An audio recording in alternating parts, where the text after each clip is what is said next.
If you're looking for the perfect plant for your home that is easy to take care of, that is going to add some green to a plain old indoor space, then look no further than the snake plant.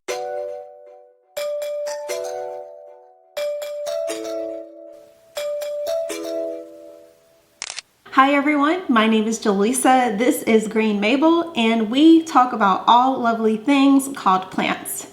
In this video, we will talk all about snake plants. This snake plant is my baby. I love it so much. Come here and give me a hug. Ugh. Sometimes you have to hug your plants, right? I have had this snake plant right here for 5 years. This plant has been with me through many ups and downs in life. It's been with me through several moves, and it is happy, healthy, and thriving. And I decided to take a moment to make a video about it because I realized that I've made all of these videos and I haven't talked about the snake plant. Snake plants are favorites among the houseplant community for many reasons. Before I go any further with details, let me explain the outline of this video. First, I'll give a general overview of snake plants.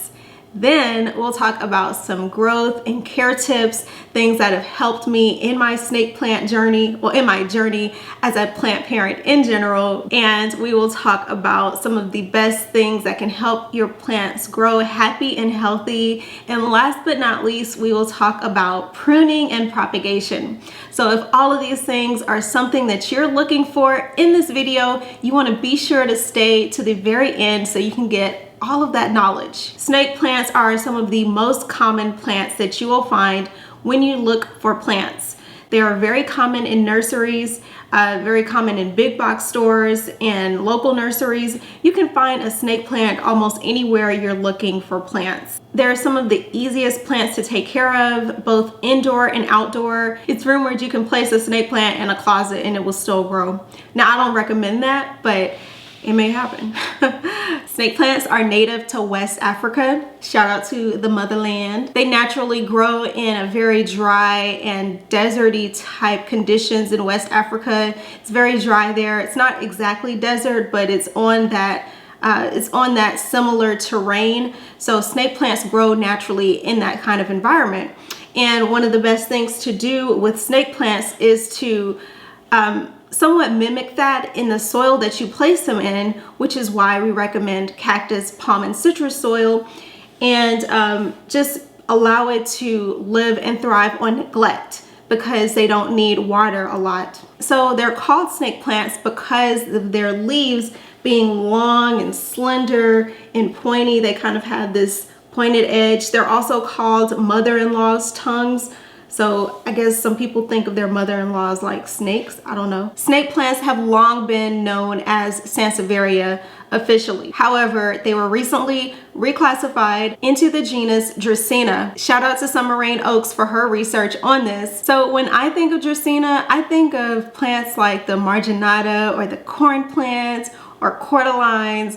Those are more so Dracaenas in my book. And these plants have and always will be Sanseveria. Those of us in the plant community look at this as a Sanseveria. We love the name Sanseveria because it's just, that's what snake plants have been for so long, and we're not ready to give up the name Sanseveria. Snake plants have been known to be air purifiers. They help clean up benzene and formaldehyde in the air. So if you want some better air quality, look no further than a snake plant.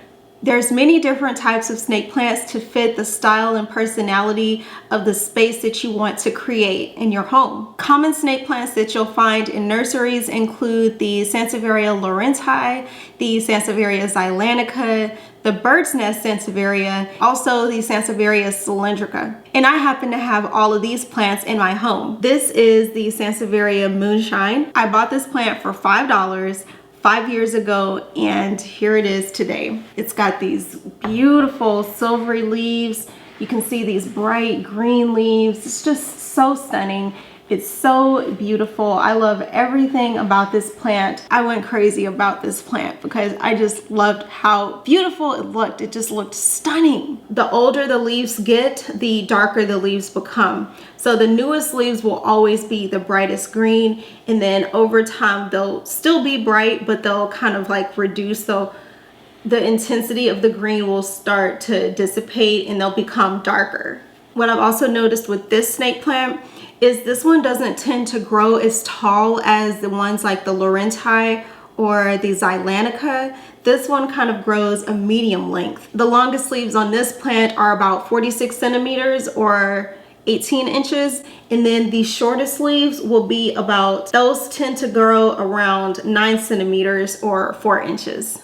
Now let's talk about light. Snake plants will tolerate low light, but they definitely and will always prefer medium and brighter light settings. They really do like medium and bright light, and they're going to grow faster the more light that you give them. The brightness of their leaves is going to be dependent on how much light they're getting. I've had this plant in north windows, east windows, and northeast windows. So most of the time I've had it, I've never had it in direct light, but I've always had it in like a brighter indirect setting. By the way, if you're finding value in this video, be sure to give it a thumbs up. That helps this channel and this video reach a wider audience, and that helps us grow. So let's talk about the growth of snake plants. Snake plants grow in rhizomes, or single leaves come out from those rhizomes. How to best explain this is they're shoots pretty much from the mother plant. It's very interesting how they grow because other plants don't really grow like this. This growth pattern is pretty unique to snake plants. This plant came with 3 rhizomes, and over the years it's put out a few new ones. In fact, it put out like 2 or 3 last year alone. So what rhizomes are is there's these pockets. Let me make sure you can see this. This is a rhizome. This is a rhizome. This is a rhizome. This is a new rhizome. And then this one right here is a new rhizome. So what happens is new leaves are going to grow within this rhizome structure. So these are new leaves that came up. If you look really closely right here, these are new leaves that came up with this rhizome structure. And then this rhizome structure is an older one, but you can see like the new leaves kind of coming up in between. The interesting thing about these rhizomes is the growth that happens and how they grow. So they kind of like start out like this, and then over time they kind of like separate and expand, and new leaves will come up like right here. So you can see in this part, you can see this little truncated rhizome, and all of the new leaves are going to come up from that right there. And now you can see it growing a little bit more, and those are new leaves coming up off to the side as well. So this plant is going to grow and expand wide, and the new leaves are going to come up from the center. Rhizomes grow horizontally. So if you have a single snake plant like this, then your rhizome will tend to grow off to the side. So your new shoot that will produce pretty much another plant, it'll grow off to the side. And this is more noticeable when a plant is kind of singular than more so when it's bushier like this. Now it still follows the same growth pattern, but it'll be like a little bit more noticeable because in this one, like if a new rhizome were to come up, it will come up right here. The only exception that I found with that is kind of this cylindrical snake plant. So this one does kind of grow in rhizomes, but it doesn't really grow the same way because of the leaf shape. The taller leaves will grow from the center of the rhizome, like more so from within, and as it expands, the outer leaves will kind of grow short, and they'll kind of like, the leaves will grow in layers. I know that I can separate this. I can separate these rhizomes and make another plant, but I really like for this thing to be bushy, so that's why I've left it all together. I could have separated it when I noticed the new rhizomes, but I like a full and bushy plant, so I probably won't propagate this one anytime soon. And I'm kind of looking forward to more growth. Now, if it ends up getting too crowded in this pot, I may end up taking it out. Now let's talk about soil and water. As far as soil and water goes, this plant does not require watering that often at all. You don't want to use those moisture retaining soils because you don't want this snake plant to drown out when you water it, and you want it to have that dry, airy feel. So it's going to grow happier and healthier when you give it like that dry soil. It's recommended that you repot your snake plant every 2 to 5 years. However, I've had this snake plant in this pot for 5 years, and yeah, I haven't touched it. I have added some more soil at the top because over the years when I moved, I knocked it over and soil spilled out, and the soil, like these roots will eat up soil over the years. So if you are noticing like that your snake plant doesn't seem to have as much soil, just be sure to top it off, add some to the top around the edges. And you can see that I did that right here with this one. I do that from time to time if I notice that it's like, seems like it's a lot that's been consumed. And I also want to mention what kind of pot that I have this snake plant in. So you can use, for snake plants, you can use a terracotta pot like I have for this one. You can use a ceramic pot like I have in this one, or you can use a self-watering pot. So I have this one in a self-watering pot, and I like to water it right here at this spout. A lot of times when I water it, I take it over to the sink, I'll grab my watering spout, and I'll just pour the water in here like this. So that way the roots can take up from the bottom, and there's these openings in this pot to where the roots can receive the water, like the roots will suction up the water from the bottom. And I have a whole video on self-watering planters like this, so be sure to check out that video because it's really good, it's really helpful. I'll show you the best plants that these pots are for, and this one is one of the best plants. I didn't water this plant but twice during the winter, and I watered it down here from the bottom.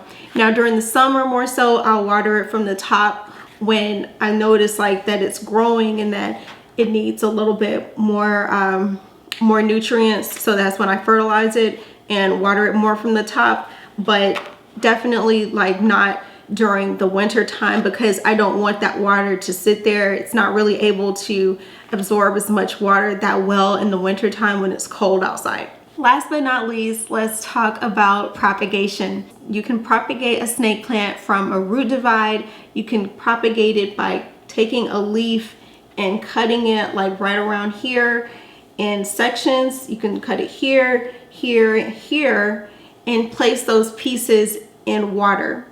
So place like one side down into the water, and over time the roots will come out from the bottom of the leaf that's been in water. Now that is probably the slowest way for them to grow.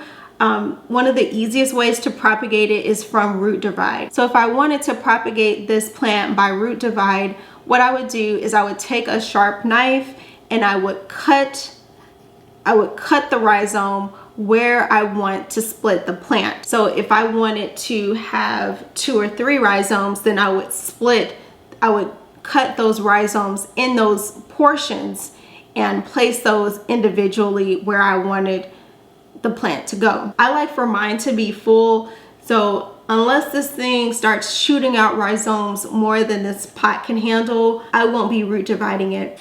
So let me now run down all of the best tips for this plant. You want to place it in medium to bright light. You'll want to water it at least once a month during the growing season, and at most every 2 weeks during the growing season. You definitely don't want to water it that often, if at all, during the fall and winter, because this plant is going to thrive off neglect, and it's going to be in more of a dormant state during the fall and winter, so it's not actively growing. So you don't really have to water it that often during that time. I've had this plant since 2016. This plant has been with me through many ups and downs in my life. I bought this plant not long after my father passed away, and when I look back at this plant, it's really just me having this plant over the years has really been a piece of home, because I don't live in the home where I grew up anymore, and And taking this plant with me is like just taking a piece of home. If you want a plant that's going to last you for years to come, then I highly recommend the snake plant. If you want an easygoing plant that is very simple, very mild-mannered, very easy to take care of, and that's going to be with you for years to come, then look no further than Sanseveria, also known as snake plant. I hope that you found this video helpful. Thank you so much for watching. If you made it all the way to the end, if you want to follow me on Instagram, I'll be happy to answer any questions or do some live demonstrations there. And yeah, so this has been Jaleesa with Green Mable. Thank you so much for watching. If you found value in this video, be sure to give it a thumbs up. Thank you so much for watching, and I will see you in the next video. Bye now.